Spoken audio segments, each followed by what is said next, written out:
തിരുവനന്തപുരം ജില്ലയിലായിരുന്നു കേരള മനസാക്ഷിയെ നടുക്കിയ ദാരുണ സംഭവം അരങ്ങേറിയത്. മിലിറ്ററി ക്യാമ്പിൽ നഴ്സിംഗ് അസിസ്റ്റന്റായി ജോലി ചെയ്തിരുന്ന രാജു എന്ന ചെറുപ്പക്കാരൻ പാങ്ങോടുള്ള തമ്പിയുടെ കടയിൽ സാധനങ്ങൾ വാങ്ങാനെത്തുന്നത് പതിവായിരുന്നു. തമ്പിയുടെ ഭാര്യ ബിനിതയായിരുന്നു പലപ്പോഴും കടയിലുണ്ടായിരുന്നത്. മിലിറ്ററി ക്യാമ്പിൽ ജോലി ചെയ്തിരുന്ന രാജു പുറത്തൊരു ലോഡ്ജിലായിരുന്നു താമസിച്ചിരുന്നത്. സ്ഥിരമായി കടയിലേക്ക് സാധനങ്ങൾ വാങ്ങാനെത്തുന്ന രാജുവുമായി തമ്പിയും അയാളുടെ ഭാര്യയും വളരെ പെട്ടെന്ന് തന്നെ അടുത്തു. അവർ പരസ്പരം എല്ലാ കാര്യങ്ങളും തുറന്നു സംസാരിച്ചു. തമ്പിയുടെ ഭാര്യ ബിനിത നേരത്തെ ഒരു വിവാഹം കഴിഞ്ഞ സ്ത്രീയായിരുന്നു. ആ വിവാഹബന്ധം വേർപെടുത്തിയതിനു ശേഷമായിരുന്നു ഫോട്ടോഗ്രാഫറായ തമ്പിയുമായി അടുത്തതും വീട്ടുകാരുടെ ശക്തമായ എതിർപ്പിനെ മറികടന്ന് അവർ വിവാഹിതരായതും. അവർക്ക് ലക്ഷ്മി എന്നു പേരുള്ള ഒരു മകൾ കൂടിയുണ്ട്. രാജുവിന്റെ സൗമ്യമായ പെരുമാറ്റം ആ കുടുംബത്തെ ഒരുപാട് ആകർഷിച്ചു. അങ്ങനെയിരിക്കെ ഒരു ദിവസം രാജു തമ്പിയോട് ഒരു കാര്യം പറഞ്ഞു. താൻ താമസിച്ചുകൊണ്ടിരിക്കുന്ന ലോഡ്ജിൽ നിന്നും മുറി ഒഴിഞ്ഞു തരണമെന്ന് ഉടമ ആവശ്യപ്പെട്ടിരിക്കുകയാണ്. തനിക്ക് താമസിക്കുന്നതിനായി തമ്പിയുടെ പരിചയത്തിൽ എവിടെയെങ്കിലും വാടകയ്ക്ക് മുറി കിട്ടുമോ എന്നായിരുന്നു രാജു ചോദിച്ചത്. ഇത് കേട്ടപ്പോൾ തന്നെ തമ്പി തങ്ങളുടെ വീട്ടിൽ ഒരുപാട് മുറികൾ ഒഴിഞ്ഞു കിടപ്പുണ്ടെന്നും രാജു അവിടെ താമസിക്കുന്നതിൽ തങ്ങൾക്ക് സന്തോഷം മാത്രമേ ഉള്ളൂ എന്നും അറിയിച്ചു. ഒറ്റയ്ക്ക് താമസിച്ച ശീലമുള്ള രാജു ആദ്യമൊക്കെ തമ്പിയുടെ അഭ്യർത്ഥനയെ എതിർത്തു. പിന്നീട് തമ്പി നിർബന്ധിച്ചതോടുകൂടി തമ്പിയുടെ വീട്ടിലേക്ക് പോകാൻ തന്നെ രാജു തീരുമാനിച്ചു. തന്റെ കയ്യിൽ നിന്ന് കൃത്യമായി വാടക വാങ്ങണമെന്ന നിബന്ധന വെച്ചുകൊണ്ടായിരുന്നു രാജു തമ്പിയുടെ വീട്ടിൽ താമസമാക്കിയത്. പിന്നീട് അങ്ങോട്ട് വളരെ സന്തോഷകരമായ നാളുകളായിരുന്നു അവരുടെ ജീവിതത്തിൽ. അങ്ങനെ ഏതാനും നാളുകൾക്ക് ശേഷം ഒരു ദിവസം തന്റെ ഫോട്ടോഗ്രാഫിയുമായി ബന്ധപ്പെട്ട ചില ജോലികൾ പൂർത്തിയാക്കിയ ശേഷം തമ്പി വീട്ടിലേക്ക് മടങ്ങി വന്നു. ഫോട്ടോഗ്രാഫർ ആയതുകൊണ്ട് തന്നെ തമ്പി പലപ്പോഴും ദൂരയാത്രകൾ ചെയ്യുന്നത് പതിവായിരുന്നു. അതുകൊണ്ട് തന്നെ വീടിന്റെ ഒരു സ്പെയർ കീ എപ്പോഴും തമ്പിയുടെ കൈവശമുണ്ടായിരിക്കും. ബിനിത ജോലിയുമായി ബന്ധപ്പെട്ട് പലപ്പോഴും കടയിലുമായിരിക്കും. ഈ സമയത്ത് ജോലിയിലായിരിക്കുന്ന ബിനിതയെ ബുദ്ധിമുട്ടിക്കാതെ തമ്പി തന്നെ വീട് തുറന്ന് അകത്തേക്ക് കയറും. അന്നും ജോലി കഴിഞ്ഞ് മടങ്ങിയെത്തിയ തമ്പി സ്പെയർ കീ ഉപയോഗിച്ച് വീടിന്റെ കതക് തുറന്ന് അകത്തേക്ക് കയറി. പെട്ടെന്നായിരുന്നു തമ്പി തന്റെ ബെഡ്റൂമിൽ നിന്നും ഒരു ശബ്ദം കേട്ടത്. അതൊരു പുരുഷന്റെ ശബ്ദമാണെന്ന് മനസ്സിലാക്കിയ തമ്പി ബെഡ്റൂമിന്റെ വാതിൽ തള്ളി തുറന്നു. നടുക്കുന്ന ഒരു കാഴ്ചയായിരുന്നു ബെഡ്റൂമിനുള്ളിൽ തമ്പി കണ്ടത്. തന്റെ ഭാര്യ മറ്റൊരു ചെറുപ്പക്കാരനൊപ്പം ബെഡ്റൂമിൽ കിടക്കുന്നു. ആ ചെറുപ്പക്കാരനെ തമ്പിക്ക് അറിയാമായിരുന്നു. ആ ചെറുപ്പക്കാരൻ അവരുടെ വീട്ടിൽ തന്നെ താമസിക്കുന്ന രാജുവാണ്. അപ്രതീക്ഷിതമായി വീടിനുള്ളിൽ തമ്പിയെ കണ്ട രാജുവും ബിനിതയും ഒന്ന് നടുങ്ങി. എങ്കിലും ബിനിത ഒരു ഭാവവ്യത്യാസവും ഇല്ലാതെയാണ് അവിടെ നിന്നത്. പൊടുന്നനെ രാജുവിനെ തല്ലാനായി അയാൾക്ക് നേരെ അലറി വിളിച്ചുകൊണ്ട് തമ്പി പാഞ്ഞെടുത്തു. ഈ സമയത്ത് ബിനിത അവർക്കിടയിലേക്ക് കയറി രാജുവിനെ ഉപദ്രവിക്കരുതെന്നും താനും തമ്പിയും തമ്മിൽ ഒരു ബന്ധവുമില്ല എന്നും താൻ രാജുവിനൊപ്പം താമസിക്കാൻ പോവുകയാണെന്നും ബിനിത ഭർത്താവിനെ അറിയിച്ചു. വലിയ വാക്കുതർക്കങ്ങൾക്കും ബഹളങ്ങൾക്കും ഒടുവിൽ ബിനിത മകളെയും എടുത്തുകൊണ്ട് രാജുവിനൊപ്പം ആ വീട്ടിൽ നിന്നും ഇറങ്ങിപ്പോയി. തിരുവനന്തപുരം കുമാരപുരത്ത് ഒരു വാടക വീട്ടിൽ രാജുവും തന്റെ ഭാര്യ ബിനിതയും മകളും താമസമാക്കി എന്ന് തമ്പിക്ക് വിവരം ലഭിച്ചു. തൊട്ടടുത്ത ദിവസം തന്നെ കുമാരപുരത്തെ വീട്ടിലെത്തി തമ്പി പ്രശ്നമുണ്ടാക്കി. ഒരു കാരണവശാലും ബിനിതയെ രാജുവിനൊപ്പം ജീവിക്കാൻ അനുവദിക്കില്ല എന്ന് തമ്പി തീർത്തു പറഞ്ഞു. ഇതേ തുടർന്ന് ബിനിത തൊട്ടടുത്ത ദിവസം തന്നെ തമ്പിയിൽ നിന്നും തനിക്ക് വിവാഹമോചനം വേണമെന്നാവശ്യപ്പെട്ടുകൊണ്ട് വക്കീൽ നോട്ടീസ് അയപ്പിച്ചു. ഇതോടുകൂടി തമ്പിയുടെ വാശി ഇരട്ടിയായി. ബിനിതയും രാജുവും താമസിക്കുന്ന വാടക വീട്ടിലെത്തി തമ്പി പ്രശ്നമുണ്ടാക്കുന്നതിന് പുറമെ അയാൾ പാങ്ങോട് മിലിറ്ററി ക്യാമ്പിലും എത്തി പ്രശ്നമുണ്ടാക്കാൻ തുടങ്ങി. ഇതോടുകൂടി അക്കാര്യം തന്റെ ജോലിയെ ബാധിക്കുമെന്ന് രാജു ബിനിതയെ അറിയിച്ചു. അങ്ങനെ അവർ ആരോടും പറയാതെ മകളെയും കൂട്ടി അവിടെ നിന്ന് കായംകുളത്തേക്ക് പോയി. പതിവ് പോലെ ബിനിതയെ തേടി തമ്പി വീണ്ടും ആ വാടക വീട്ടിലെത്തി. വീട് പൂട്ടിയിട്ടിരിക്കുന്നത് കണ്ട് നാട്ടുകാരോടൊക്കെ അന്വേഷിച്ചെങ്കിലും അവർ ആ വീട് വിട്ടിട്ടില്ല എന്നും എന്നാൽ അവരെങ്ങോട്ടാണ് പോയതെന്ന് തങ്ങൾക്കറിവില്ല എന്നും നാട്ടുകാർ തമ്പിയോട് പറഞ്ഞു. ഇതേ തുടർന്ന് തമ്പി പാങ്ങോട് മിലിറ്ററി ക്യാമ്പിലെത്തി രാജുവിനെ കുറിച്ച് അന്വേഷിച്ചെങ്കിലും അയാൾ ലോങ് ലീവിലാണെന്നുള്ള മറുപടിയായിരുന്നു അവിടെ നിന്ന് ലഭിച്ചത്. തമ്പിയെ പേടിച്ച് കായംകുളത്തേക്ക് സ്ഥലം വിട്ട രാജുവിനെയും ബിനിതയെയും അവിടെ മറ്റൊരാൾ കണ്ടു. രാജുവിന്റെ ആദ്യ ഭാര്യയുടെ അച്ഛനായിരുന്നു അത്. രാജുവും നേരത്തെ വിവാഹിതനാണ്. വിവാഹത്തിന് ശേഷം പിന്നീട് അയാളുടെ ഭാര്യ മരിച്ചു. ആ വകയിൽ 2 മക്കളുമുണ്ട്. തന്റെ മകൾ മരണപ്പെട്ടതിന് ശേഷം രാജു ഒരു മകളുള്ള മറ്റൊരു സ്ത്രീയെ വിവാഹം കഴിച്ചിരിക്കുകയാണെന്ന് മനസ്സിലാക്കിയ ആദ്യ ഭാര്യയുടെ പിതാവിന് ചില സംശയങ്ങൾ തോന്നി. കാരണം അയാൾക്ക് തന്റെ മകളുടെ മരണത്തിലും നേരത്തെ തന്നെ ചില സംശയങ്ങൾ ഉണ്ടായിരുന്നു. ബിനിതയെക്കുറിച്ച് വിശദമായി തന്നെ ആ പിതാവ് ഒരു അന്വേഷണം നടത്തി. അന്വേഷണത്തിൽ തിരുവനന്തപുരത്ത് ലക്ഷ്മി സ്റ്റോഴ്സ് എന്ന കട നടത്തുന്ന ഒരു വ്യക്തിയായിരുന്നു ബിനിതയെന്നും പാങ്ങോട് മിലിറ്ററി ക്യാമ്പിൽ ജോലി ചെയ്തിരുന്ന തന്റെ മരുമകനുമായി ബിനിത അടുത്തതാണെന്നും അയാൾക്കൊപ്പം ഇറങ്ങിപ്പോന്നതാണെന്നുമുള്ള കാര്യങ്ങളൊക്കെ മനസ്സിലാക്കുകയും ചെയ്തു. ഇതേ തുടർന്ന് ബിനിതയുടെ ഭർത്താവ് തമ്പിയുടെ നമ്പർ സംഘടിപ്പിച്ച ആ പിതാവ് ബിനിത കായംകുളത്തുണ്ടെന്നുള്ള കാര്യങ്ങളൊക്കെ തമ്പിയെ അറിയിക്കുകയും ചെയ്തു. തമ്പി ഉടൻ തന്നെ വട്ടിയൂർക്കാവ് പോലീസ് സ്റ്റേഷനിലെത്തി തന്റെ ഭാര്യയെയും മകളെയും കാണാനില്ല എന്ന് കാണിച്ച് ഒരു മാൻ മിസ്സിംഗ് കേസ് രജിസ്റ്റർ ചെയ്തു. ഇതോടൊപ്പം തന്നെ തന്റെ ഭാര്യ കായംകുളത്തുണ്ടെന്നുള്ള ഒരു സൂചന കൂടി പോലീസിന് നൽകി.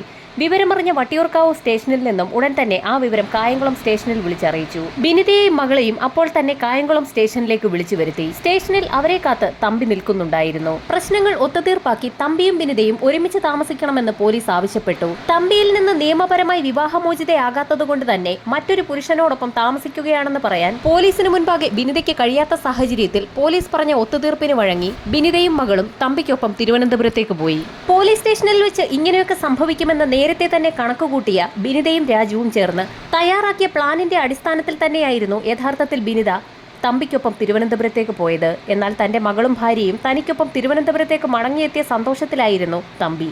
തിരുവനന്തപുരത്തെ വീട്ടിലെത്തിയ ബിനിത തമ്പിക്ക് മുൻപിൽ ഒരു കണ്ടീഷൻ വെച്ചു. നേരത്തെ ബിനിത അവിടെ നിന്നും രാജുവിനൊപ്പം ഒളിച്ചോടിപ്പോയ കാര്യങ്ങളൊക്കെ ആ നാട്ടുകാർക്ക് അറിയാവുന്നതുകൊണ്ട് തന്നെ അവിടെ നിന്നും മറ്റെവിടേക്കെങ്കിലും മാറി താമസിക്കണമെന്നായിരുന്നു അവളുടെ കണ്ടീഷൻ. ബിനിത പറഞ്ഞ കാര്യങ്ങൾ ശരിയാണെന്ന് തോന്നിയപ്പോൾ തമ്പി തിരുവനന്തപുരത്ത് നിന്നും കൊല്ലത്തേക്ക് താമസം മാറുകയും മുണ്ടക്കൽ മേഖലയിൽ ഒരു വീട് വാടകയ്ക്കെടുത്ത് അവിടെ താമസം തുടങ്ങുകയും ചെയ്തു. എന്നാൽ വീഡിയോഗ്രാഫിയുമായി ബന്ധപ്പെട്ടുള്ള തന്റെ പ്രവർത്തന മേഖല തിരുവനന്തപുരത്തായതുകൊണ്ട് തന്നെ തമ്പി പകൽ സമയത്ത് തിരുവനന്തപുരത്തേക്ക് പോവുകയും അവിടെ ജോലി ചെയ്യുകയും ചെയ്യും. വൈകുന്നേരം തിരികെ കൊല്ലത്തേക്ക് മടങ്ങിയെത്തുകയും ചെയ്യും. തമ്പി കൊല്ലത്ത് നിന്നും തിരുവനന്തപുരത്തേക്ക് തിരിക്കുന്ന അതേ സമയം തന്നെ തിരുവനന്തപുരത്ത് നിന്നും രാജു കൊല്ലത്തേക്ക് തിരിക്കും. രാജുവിനെ കാത്ത് കൊല്ലത്തെവിടെയെങ്കിലും ബിനിത കാത്തു നിൽക്കുകയും ചെയ്യും. അങ്ങനെ തമ്പി അറിയാതെ രാജുവും ബിനിതയും തമ്മിലുള്ള ബന്ധം തുടർന്നു പോയിക്കൊണ്ടേയിരുന്നു. തന്റെ ഭാര്യ രാജുവിൽ നിന്ന് പൂർണ്ണമായും പിന്മാറിക്കാണുമെന്ന് തമ്പി കരുതുകയും ചെയ്തു. തമ്പിയിൽ നിന്നും ഒരു കാരണവശാലും ഒരിക്കലും വിവാഹമോചനം ലഭിക്കുകയില്ല എന്ന് ബിനിതയ്ക്ക് ഉറപ്പായി. രാജുവിനൊപ്പം പോകാനുള്ള ഏക സാധ്യത തമ്പിയുടെ മരണമാണ്. എന്നാൽ പൂർണ്ണ ആരോഗ്യവാനായ തമ്പി ഒരു കാരണവശാലും ഉടനെങ്ങും മരിക്കാനും സാധ്യതയില്ല. അങ്ങനെ തമ്പി എന്ന വിധുകുമാരൻ തമ്പി ബിനിതയ്ക്കും രാജുവിനുമിടയിൽ വലിയൊരു ചോദ്യചിഹ്നമായി വളർന്നു. തമ്പി മരിക്കുകയും വേണം, എന്നാൽ തങ്ങൾ പോലീസ് പിടിയിലാവുകയും ചെയ്യരുത്. ഇതായിരുന്നു ബിനിതയുടെ ലക്ഷ്യം. അതിനുവേണ്ടി വളരെ വിശദമായൊരു പ്ലാൻ തന്നെ രാജുവും ബിനിതയും ചേർന്ന് തയ്യാറാക്കി. ആരും സംശയിക്കാത്ത രീതിയിൽ തമ്പിയെ ഒഴിവാക്കുക. അതിനായി അവർ പറ്റിയൊരു മാർഗവും കണ്ടുപിടിച്ചു. ഇസ്നോഫീലിയയുടെ മരുന്ന് സ്ഥിരമായി കഴിക്കാറുണ്ടായിരുന്ന തമ്പിക്ക് താൻ കഴിക്കുന്ന മരുന്നിൽ ഡോസ് കൂട്ടി നൽകി തമ്പിയെ പതിയെ ഇല്ലാതാക്കാമെന്നായിരുന്നു അവർ കണ്ടെത്തിയ മാർഗം. അങ്ങനെ മെഡിക്കൽ സ്റ്റോറിലെത്തിയ ബിനിത തന്റെ ഭർത്താവ് കഴിക്കുന്ന മരുന്ന് കുറച്ച് കൂടുതൽ അളവിൽ വാങ്ങി. അന്ന് വൈകുന്നേരം തിരുവനന്തപുരത്ത് നിന്നും ജോലിയൊക്കെ പൂർത്തിയാക്കി മടങ്ങിയെത്തിയ തമ്പിക്ക് വളരെ സന്തോഷത്തോടുകൂടിയായിരുന്നു ബിനിത ഭക്ഷണം വിളമ്പി നൽകിയത്. പഴയ എതിർപ്പുകളും വാശിയും ഒക്കെ മാറി തന്റെ ഭാര്യ ബിനിത തന്നെ കൂടുതൽ സ്നേഹിക്കാൻ തുടങ്ങിയെന്ന് തമ്പി കരുതി. സന്തോഷത്തോടുകൂടി ആ ഭക്ഷണം മുഴുവൻ കഴിച്ചു. ഭക്ഷണത്തോടൊപ്പം ബിനിത അമിതമായ അളവിൽ മരുന്നുകൾ പൊടിച്ചു ചേർത്തായിരുന്നു നൽകിയത്. അക്കാര്യം പാവം തമ്പി അറിഞ്ഞതുമില്ല. ഭക്ഷണം കഴിച്ച് ഏതാനും നിമിഷങ്ങൾക്കകം തന്നെ തമ്പിക്ക് ഒരു അസ്വസ്ഥത തോന്നി. അധികം താമസിക്കാതെ തന്നെ തമ്പി ബോധരഹിതനാവുകയും ചെയ്തു. തങ്ങളുടെ പ്ലാൻ പൂർണ്ണമായും വിജയിച്ചു എന്ന് ബിനിതയ്ക്ക് ഉറപ്പായി. എങ്കിലും തന്റെ ഭർത്താവ് തമ്പിയെ ബിനിത വെറുതെയൊന്ന് കുലുക്കി വിളിച്ചു നോക്കി. അല്പസമയത്തിനകം തമ്പി കണ്ണു തുറന്നു. അതോടുകൂടി തങ്ങളുടെ പ്ലാൻ പൊളിഞ്ഞു എന്ന് ബിനിത കരുതി. തനിക്കെന്തോ വല്ലാത്ത ക്ഷീണമുണ്ടെന്നും അല്പസമയം കിടന്നു കഴിഞ്ഞാൽ മാറിക്കൊള്ളുമെന്നും പറഞ്ഞുകൊണ്ട് തമ്പി വീണ്ടും മയക്കത്തിലേക്ക് വീണു. ഈ സമയത്ത് എന്ത് ചെയ്യണമെന്നറിയാതെ ബിനിത വീട്ടിൽ നിന്ന് പുറത്തിറങ്ങി. അവരുടെ വീടിന് തൊട്ടടുത്ത് തന്നെയായിരുന്നു അവർ താമസിച്ചുകൊണ്ടിരിക്കുന്ന വീടിന്റെ ഉടമസ്ഥൻ താമസിക്കുന്നത്. തന്റെ ഭർത്താവ് തമ്പിക്ക് സുഖമില്ല എന്നും ആ വിവരം ഒരു ബന്ധുവിനെ വിളിച്ചറിയിക്കണമെന്നും ബിനിത അയാളോട് ആവശ്യപ്പെട്ടു. ആ വീട്ടിലെ ഫോണിൽ നിന്നും ബിനിത രാജുവിനെ വിളിച്ചു വിവരം പറഞ്ഞു. ഏതാനും മണിക്കൂറുകൾക്കകം തന്നെ രാജു ഒരു കാറുമായി ബിനിതയുടെ വീട്ടിലേക്ക് എത്തി. രാജു കാറുമായി എത്തിയത് വീട്ടുടമസ്ഥൻ അയാളുടെ വീട്ടിൽ നിന്ന് കാണുന്നുണ്ടായിരുന്നു. ബിനിതയും രാജുവും ബിനിതയുടെ വീടിനുള്ളിലേക്ക് കയറി വാതിലടച്ചു. ബിനിതയുടെയും തമ്പിയുടെയും ബന്ധു എത്തിയല്ലോ എന്ന ആശ്വാസത്തോടു കൂടി വീട്ടുടമസ്ഥൻ പിന്നീട് അങ്ങോട്ടേക്ക് ശ്രദ്ധിച്ചതുമില്ല. ബിനിതയുടെ വീട്ടിലെത്തിയ രാജു തമ്പിയെ വിശദമായി തന്നെ പരിശോധിച്ചു. നഴ്സിംഗ് അസിസ്റ്റന്റ് കൂടിയായ രാജുവിന് അയാൾ ഒരു മയക്കത്തിലാണെന്നും ഏതാനും മണിക്കൂറുകൾക്കകം അയാൾക്ക് ബോധം തെളിയുമെന്നുമുള്ള കാര്യം വ്യക്തമായി. അപ്രതീക്ഷിതമായി ബോധക്കേടുണ്ടായതുകൊണ്ട് തന്നെ ബോധം തെളിയുന്ന തമ്പി ബിനിതയെ സംശയിക്കാൻ സാധ്യതയുള്ളതുകൊണ്ട് തന്നെ ആ രാത്രി എന്തെങ്കിലും പെട്ടെന്ന് ചെയ്യണമെന്ന് രാജുവും ബിനിതയും കൂടി തീരുമാനിച്ചു. നല്ല മയക്കത്തിലായിരുന്ന തമ്പിയുടെ കഴുത്തിലേക്ക് രാജു ബലമായി പിടിച്ചു മുറുക്കി. പിടിമുറുകിയ സമയത്ത് തമ്പി നിലവിളിക്കാൻ ശ്രമിച്ചു. ഈ സമയത്ത് ബിനിത തന്റെ രണ്ടു കൈകളും ഉപയോഗിച്ച് തമ്പിയുടെ മൂക്കും വായും ശക്തമായി തന്നെ പൊത്തിപ്പിടിച്ചു. മരണവെപ്രാളത്തിലായിരുന്ന തമ്പി തന്റെ മൂക്കും വായും പൊത്തിപ്പിടിച്ചിരിക്കുന്ന ബിനിതയുടെ കൈയിലേക്ക് ആഞ്ഞു കടിച്ചു. അപ്രതീക്ഷിതമായി കടി കിട്ടിയ ബിനിത തന്റെ കൈ പിൻവലിച്ചു. തമ്പിയുടെ കടിയേറ്റ് ബിനിതയുടെ കയ്യിൽ ഗുരുതരമായ മുറിവുണ്ടായി.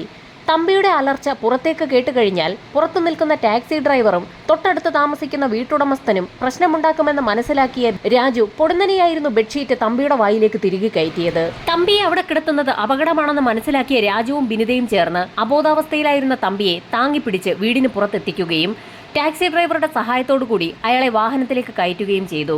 ഇതെല്ലാം കണ്ടുകൊണ്ട് വീട്ടുടമസ്ഥൻ അപ്പോഴങ്ങോട്ടേക്ക് വന്നു. അബോധാവസ്ഥയിലായ തമ്പിയെ സമീപത്തുള്ള താലൂക്ക് ആശുപത്രിയിലേക്കാണ് കൊണ്ടുപോകുന്നതെന്നും വിവരം താൻ വിളിച്ചു പറഞ്ഞുകൊള്ളാമെന്നും ബിനിത വീട്ടുടമസ്ഥനോട് പറഞ്ഞു. ശേഷം അവരവിടെ നിന്ന് യാത്ര തിരിച്ചു. ഇത്രയും സീരിയസ് ആയ തമ്പിയെ തിരുവനന്തപുരം മെഡിക്കൽ കോളേജിൽ കാണിക്കുന്നതാണ് നല്ലതെന്ന് രാജു അഭിപ്രായപ്പെട്ടു. അയാളുടെ അഭിപ്രായത്തോട് ടാക്സി ഡ്രൈവർ യോജിക്കുകയും ചെയ്തു. അങ്ങനെ അവർ നേരെ തിരുവനന്തപുരത്തേക്ക് പോയി. മെഡിക്കൽ കോളേജിലേക്ക് പോകുന്ന വഴിയായിരുന്നു കുമാരപുരത്തെ ബിനിതയും രാജുവും താമസിച്ചിരുന്ന വാടക വീടുള്ളത്. വാടക വീടിന് സമീപത്ത് അവരുടെ ബന്ധുക്കളുണ്ടെന്നും ബന്ധുക്കളുടെ സഹായത്തോടുകൂടി തമ്പിയെ ആശുപത്രിയിൽ എത്തിച്ചുകൊള്ളാമെന്നും ബിനിത ഡ്രൈവറോട് പറയുകയും ഡ്രൈവറിന്റെയും രാജുവിന്റെയും സഹായത്തോടുകൂടി തമ്പിയെ കാറിൽ നിന്നിറക്കി വീടിനുള്ളിലേക്ക് കിടത്തുകയും ചെയ്തു. ശേഷം ഡ്രൈവർക്ക് പൈസയും കൊടുത്ത് തന്ത്രപരമായി അയാളെ അവിടെ നിന്ന് പറഞ്ഞയച്ചു. തുടർന്നുള്ള കാര്യങ്ങളെക്കുറിച്ച് രാജുവും ബിനിതയും കൂടി പ്ലാൻ ചെയ്തു. ഇടയ്ക്ക് തമ്പിക്ക് ബോധം തെളിയാതിരിക്കുന്നതിനായി തന്റെ കൈവശമുണ്ടായിരുന്ന മയക്കുമരുന്നുകളൊക്കെ നഴ്സിംഗ് അസിസ്റ്റന്റ് കൂടിയായ രാജു തമ്പിയുടെ ശരീരത്തിലേക്ക് ഇഞ്ചക്ട് ചെയ്തുകൊണ്ടേയിരുന്നു. ഓവർഡോസ് മരുന്നുകൾ അകത്ത് ചെന്ന് തന്നെ ആയിരിക്കണം തമ്പി മരണപ്പെടേണ്ടതെന്ന് രാജുവിന് നിർബന്ധമുണ്ടായിരുന്നു. എന്നാൽ എത്ര മയക്കുമരുന്നുകൾ കുത്തിവെച്ചിട്ടും തൊട്ടടുത്ത ദിവസം ഉച്ചയായിട്ടും തമ്പിക്ക് ഒരു മാറ്റവും സംഭവിച്ചില്ല. തമ്പി ഇനി ജീവിച്ചിരിക്കുന്നത് തങ്ങൾക്ക് ആപത്താണെന്ന് മനസ്സിലാക്കിയ രാജു സമീപത്തുണ്ടായിരുന്ന ഒരു വളക്കടയിൽ ചെന്ന് കുറച്ച് ഫ്യൂരിഡാൻ വാങ്ങിക്കൊണ്ടുവന്നു. അബോധാവസ്ഥയിലായിരുന്ന തമ്പിയുടെ വായിലേക്ക് ഇരുവരും ചേർന്ന് ഫ്യൂരിഡാൻ ഇട്ടുകൊടുത്തു. ഏതാനും നിമിഷങ്ങൾക്കകം തന്നെ തമ്പിയുടെ മരണവും സംഭവിച്ചു. തമ്പിയുടെ മൃതദേഹം ദൂരെ എവിടെയെങ്കിലും കൊണ്ടുചെന്ന് മറവ് ചെയ്യാനായിരുന്നു ഇരുവരും ചേർന്ന് പ്ലാൻ ചെയ്തതനുസരിച്ച് തമ്പിയുടെ മൃതദേഹം ഒരു ബെഡ്ഷീറ്റിനുള്ളിലേക്ക് പൊതിയുകയും നന്നായി കെട്ടുകയും ചെയ്തു. ശരിക്കും ആ മൃതദേഹം ഒരു പാക്കറ്റ് പോലെയാണ് അവർ പാക്ക് ചെയ്തത്. ശേഷം ഒരു ടാക്സി പിടിച്ചു. നേരെ ഊട്ടിക്ക് പോകാനായിരുന്നു അവരുടെ പ്ലാൻ. ടാക്സി ഡ്രൈവർ കാറുമായി എത്തിയ സമയത്ത് മകൾക്ക് ചില സാധനങ്ങൾ വാങ്ങാനുണ്ടെന്ന് പറഞ്ഞുകൊണ്ട് ടാക്സി ഡ്രൈവറെ അവിടെ നിന്ന് ഒഴിവാക്കുന്നതിനായി അയാളുടെ കയ്യിൽ കുറച്ച് പണം നൽകി കടയിലേക്ക് പറഞ്ഞുവിട്ടു. അതിനുശേഷം ബിനിതയും രാജുവും ചേർന്ന് ബെഡിനുള്ളിൽ പാക്ക് ചെയ്ത രീതിയിൽ പൊതിഞ്ഞു വെച്ചിരിക്കുന്ന തമ്പിയുടെ മൃതദേഹം കാറിന്റെ ഡിക്കി തുറന്ന് അതിനുള്ളിലേക്ക് ഒടിച്ചു മടക്കി വെച്ചു. ശേഷം അതിനു മുകളിലേക്ക് ചില സാധനങ്ങളൊക്കെ കയറ്റി വെക്കുകയും ചെയ്തു. ശേഷം ഡ്രൈവർ വന്ന സമയത്ത് മകൾ ലക്ഷ്മിയെയും എടുത്തുകൊണ്ട് ബിനിതയും രാജുവും കൂടി വാഹനത്തിനുള്ളിലേക്ക് കയറി. അങ്ങനെ അവർ ഊട്ടിയിലേക്ക് യാത്ര പുറപ്പെട്ടു. നേരം ഇരുട്ടിത്തുടങ്ങിയ സമയത്തായിരുന്നു ഊട്ടിയിലെ ഹെയർ പിന്നുകൾ കയറി തുടങ്ങിയത്. ഏകദേശം കൃത്യം 6ാമത്തെ ഹെയർ പിൻ എത്തിയ സമയത്ത് ബിനിതയും രാജുവും മനസ്സിൽ ആഗ്രഹിച്ചതുപോലെ തന്നെ വണ്ടിയൊന്ന് നിർത്തി. വണ്ടിയുടെ എഞ്ചിൻ ചൂടായ സമയത്ത് അല്പം വെള്ളമെടുക്കുന്നതിനായി ഡ്രൈവർ വാഹനത്തിൽ നിന്നും ഇറങ്ങി ഒരു കന്നാസുമായി അല്പദൂരം മുൻപോട്ട് നടന്നു. ഈ സമയത്ത് രാജുവും ബിനിതയും വാഹനത്തിൽ നിന്ന് പുറത്തിറങ്ങി. ആരും അറിയാതെ തന്നെ വാഹനത്തിന്റെ ഡിക്കി തുറന്ന് അതിൽ ബെഡ്ഷീറ്റിൽ പൊതിഞ്ഞു സൂക്ഷിച്ചിരുന്ന തമ്പിയുടെ മൃതദേഹം രണ്ടുപേരും ചേർന്ന് പുറത്തെടുക്കുകയും കൊക്കയിലേക്ക് തള്ളിയിടുകയും ചെയ്തു. പൊടുന്നനെ ശബ്ദം കേട്ടുകൊണ്ട് എന്താണ് അവിടെ സംഭവിച്ചതെന്ന് ചോദിച്ചുകൊണ്ട് ഡ്രൈവർ അവിടേക്ക് ഓടിയെത്തി. തങ്ങളുടെ കൈവശമുണ്ടായിരുന്ന കുറച്ച് വേസ്റ്റ് കൊക്കയിലേക്ക് കളഞ്ഞതാണെന്ന് ബിനിത മറുപടിയും നൽകി. ഡ്രൈവർക്ക് സംശയമൊന്നും തോന്നിയില്ല. അങ്ങനെ 2 ദിവസമാണ് ബിനിതയും രാജുവും മകൾ ലക്ഷ്മിയും ഊട്ടിയിൽ അടിച്ചു പൊളിച്ച് നടന്നത്. തിരികെ തിരുവനന്തപുരത്തെ കുമാരപുരത്തുള്ള വീട്ടിലേക്കാണ് അവർ മടങ്ങിയെത്തിയത്.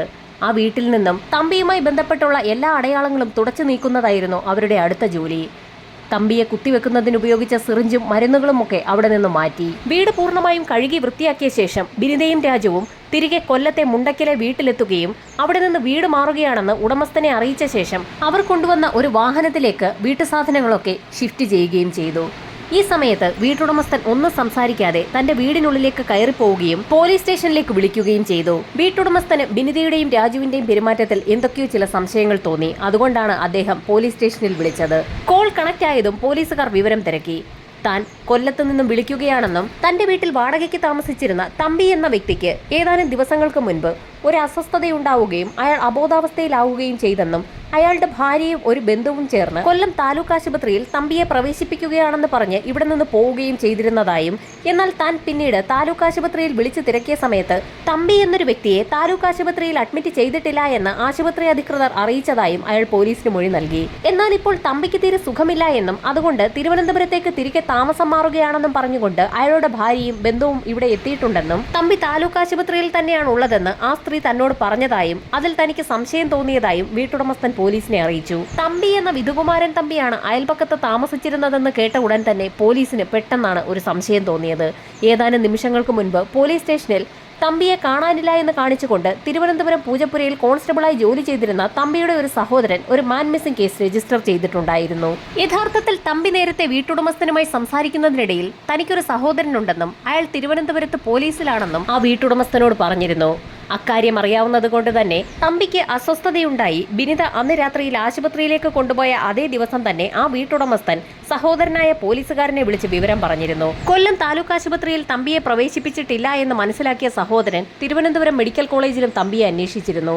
അവിടെയെങ്ങും തമ്പിയെ കണ്ടെത്താത്ത സാഹചര്യത്തിലായിരുന്നു തമ്പിയുടെ സഹോദരൻ കൊല്ലം ഈസ്റ്റ് പോലീസ് സ്റ്റേഷനിൽ മാൻ മിസ്സിംഗ് കേസ് രജിസ്റ്റർ ചെയ്യുന്നത്. ഈ സംഭവങ്ങളൊക്കെ നടക്കുന്ന സമയത്ത് ഇതൊന്നും അറിയാതെ ബിനിതയും രാജുവും മകളും ചേർന്ന് ഊട്ടിയിൽ അടിച്ചു പൊളിക്കുകയായിരുന്നു. ബിനിത വീട് വെക്കേറ്റ് ചെയ്യാൻ പോകുന്നു എന്ന് ഉടമസ്ഥനിൽ നിന്ന് മനസ്സിലാക്കിയ കൊല്ലം ഈസ്റ്റ് പോലീസ് സ്റ്റേഷനിലെ പോലീസ് സംഘം ഉടൻ തന്നെ സംഭവസ്ഥലത്തേക്ക് എത്തി. എന്തുകൊണ്ടാണ് വീട് വെക്കേറ്റ് ചെയ്യുന്നതെന്ന് ബിനിതയോട് പോലീസുകാർ ചോദിച്ചു. ഭർത്താവിന് സുഖമില്ലാത്തതിനാൽ അവർ തിരുവനന്തപുരത്തേക്ക് പോവുകയാണെന്ന് ബിനിത പോലീസിനോട് മൊഴി നൽകി. ഭർത്താവ് ഇപ്പോൾ കൊല്ലം താലൂക്ക് ആശുപത്രിയിൽ ഉണ്ടെന്നും അദ്ദേഹത്തിന് തീരെ സുഖമില്ലെന്നും കൂടി ബിനിത പോലീസിനോട് പറഞ്ഞു. കൊല്ലം താലൂക്ക് ആശുപത്രിയിലുള്ള ഭർത്താവിനെ തങ്ങൾക്കൊപ്പം വന്ന് ഒന്ന് കാണിച്ചു തരാമോ എന്നുള്ള പോലീസിന്റെ ചോദ്യത്തിന് ബിനിതയ്ക്ക് ഉത്തരമുണ്ടായിരുന്നില്ല. ബിനിതയുടെ പതർച്ച മനസ്സിലാക്കിയ പോലീസ് സംഘം ബിനിതയെയും രാജുവിനെയും കസ്റ്റഡിയിലെടുത്തു. നേരെ കൊല്ലം സ്റ്റേഷനിലെത്തിച്ച് ചോദ്യം ചെയ്യൽ ആരംഭിച്ചു. പോലീസുകാരുടെ ചോദ്യം ചെയ്യലുകൾക്ക് മുൻപിൽ പിടിച്ചു നിൽക്കാൻ കഴിയാതെ ബിനിതയും രാജുവും ഒടുവിൽ പലതും പറഞ്ഞു തുടങ്ങി. ബിനിതയും രാജുവും പറഞ്ഞതനുസരിച്ച് പോലീസ് സംഘം അവരുമായി ഊട്ടിയിലെത്തി. ഊട്ടിയിലെ 6ാമത്തെ ഹെയർ പിന്നിന് സമീപത്തുള്ള കൊക്കയിൽ നിന്നും ബെഡിൽ പൊതിഞ്ഞ നിലയിലുള്ള തമ്പിയുടെ മൃതദേഹം കണ്ടെത്തുകയും ചെയ്തു. ബിനിതയുമായി പോലീസ് സംഘം കുമാരപുരത്തുള്ള വീട്ടിലെത്തി വിശദമായൊരു തിരച്ചിൽ നടത്തി. ആ വീട്ടിൽ നിന്നും ഒരു ക്യാമറ മാത്രമാണ് പോലീസിന് ലഭിച്ചത്. കേസ് കോടതിയിലെത്തിയപ്പോൾ രാജുവിനെ തനിക്ക് അറിയുകയില്ല എന്നും സാധനങ്ങൾ കയറ്റാൻ വന്ന ലോറിയുടെ ഭാഗമായ ഒരു വ്യക്തി മാത്രമാണ് രാജു എന്നും ബിനിത കോടതിയിൽ മൊഴി നൽകി. കോടതിയിൽ പോലീസ് സംഘം ആകെ വെട്ടിലായെന്ന് തന്നെ പറയാം. കാരണം ബിനിതയും രാജുവും തമ്മിൽ ബന്ധമുണ്ടെന്ന് തെളിയിക്കുന്നതിനുള്ള ഒരു തെളിവുകളും യഥാർത്ഥത്തിൽ പോലീസിന്റെ കൈവശം ഉണ്ടായിരുന്നില്ല. അങ്ങനെ കേസാകെ വഴിമുട്ടി നിൽക്കുന്ന സമയത്തായിരുന്നു തൊണ്ടിമുതലുകളുടെ കൂട്ടത്തിലുള്ള ക്യാമറയെപ്പറ്റി പോലീസ് സംഘം ഓർത്തത്. അതിനുള്ളിലെ ഫിലിം ഡെവലപ്പ് ചെയ്തിട്ടില്ല എന്ന് മനസ്സിലാക്കിയതോടുകൂടി പോലീസ് അതൊക്കെ വിശദമായി തന്നെ പരിശോധിച്ചു. 23 ഫോട്ടോസ് ആയിരുന്നു ക്യാമറയ്ക്കുള്ളിൽ ഉണ്ടായിരുന്നത്. രാജുവും ബിനിതയും മകൾ ലക്ഷ്മിയും ചേർന്ന് ഊട്ടിയിൽ വെച്ചെടുത്ത ഫോട്ടോസ് ആയിരുന്നു എല്ലാം. ഇതോടുകൂടി രാജുവും ബിനിതയും തമ്മിലുള്ള ബന്ധം കോടതിയിൽ തെളിയിക്കാൻ കഴിഞ്ഞു. അതുമാത്രവുമല്ല, ആ ഫോട്ടോകളിലെല്ലാം ബിനിതയുടെ കയ്യിൽ മുറിവ് കെട്ടിവെച്ചിരിക്കുന്നത് വ്യക്തമായി തന്നെ കാണാനും കഴിയുമായിരുന്നു. വിധുകുമാരൻ തമ്പി മരണവെപ്രാളത്തെ തുടർന്ന് ബിനിതയുടെ കയ്യിൽ കടിച്ചതിനെ തുടർന്നുണ്ടായതാണ് ആ മുറിവെന്നും അതേ തുടർന്നാണ് അത് കെട്ടിവെച്ചിരിക്കുന്നതെന്നും വളരെ വിശദമായി തന്നെ പ്രോസിക്യൂഷന് കോടതിയിൽ തെളിയിക്കാൻ കഴിഞ്ഞു. തെളിവുകളുടെ അടിസ്ഥാനത്തിൽ കോടതി ബിനിതയ്ക്ക് വധശിക്ഷ വിധിച്ചു. പിന്നീട് ഹൈക്കോടതിയിൽ അപ്പീൽ പോയ സമയത്ത് ബിനിതയുടെ വധശിക്ഷ ഹൈക്കോടതി ജീവപര്യന്തമാക്കി കുറയ്ക്കുകയും ചെയ്തു. ശിക്ഷ ലഭിച്ച ബിനിത ഇപ്പോൾ അട്ടക്കുളങ്ങര ജയിലിലാണുള്ളത്.